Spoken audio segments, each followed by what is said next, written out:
So ஒரு T shirt இருக்குன்னா டிஷர்ட்டில் வந்து என்னென்ன பேட்டர்ன்ஸ் இருக்குது, front bodice, back bodice, sleeve, இது எல்லாமே இருக்குது. ஸோ இது எல்லாமே வந்து பேட்டர்ன் மேக்கிங் தெரிஞ்சுட்டு if you can work on cloth it will be easy.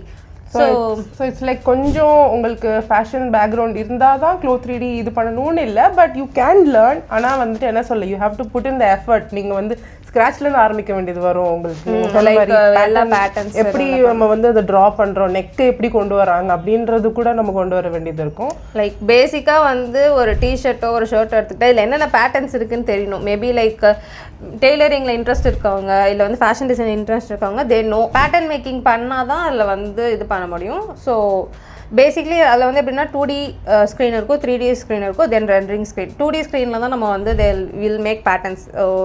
என்னென்ன ரேக்லான் ஸ்லீவ் பண்ணுறது, நிறையா பேட்டர்ன்ஸ் பண்ணுறதெல்லாம் அதில் பண்ணிவிட்டு then will render it and will see இது வந்து ஒரு மென் ஃபார்மில் எப்படி இருக்குது அப்படின்றது ஒரு ரொம்ப ரியலிஸ்டிக்காக இருக்கும். எனக்கு வந்து இப்போ ப்ரோக்ரியேட்டில் வந்து ஐ கேன் சி எஸ் ஆர்டிஸ்டிக்காக ஒரு டிஷர்ட்டை 2D ஃப்ளாட்ஸில் பார்த்துட்டு அதுக்கப்புறம் 3Dயில் அது எப்படி இருக்கும் அப்படின்னு பார்த்தா உங்களுக்கு ஒரு ஐடியா கிடைக்கும், செல் ஆர் நாட் அப்படின்ற மாதிரி ஒரு ஐடியா கிடைக்கும். அது வந்து பேசிக்காக வந்து லைக் டிசைன் ஹவுஸ்க்கும் ப்ரொடக்ஷனுக்கும் இருக்க டைமிங் கம்மி பண்ணிடும். ஸோ நம்மளுக்கு வந்து ப்ரொடக்ஷன் வந்து கொஞ்சம் சீக்கிரம் வரும். That is the main thing of cloth 3D. So இது மெனி இண்டஸ்ட்ரீஸ் யூஸ் பண்ணிட்டு இருக்காங்க. H&M அதை கொண்டு like fashion houses are using cloth 3D nowadays.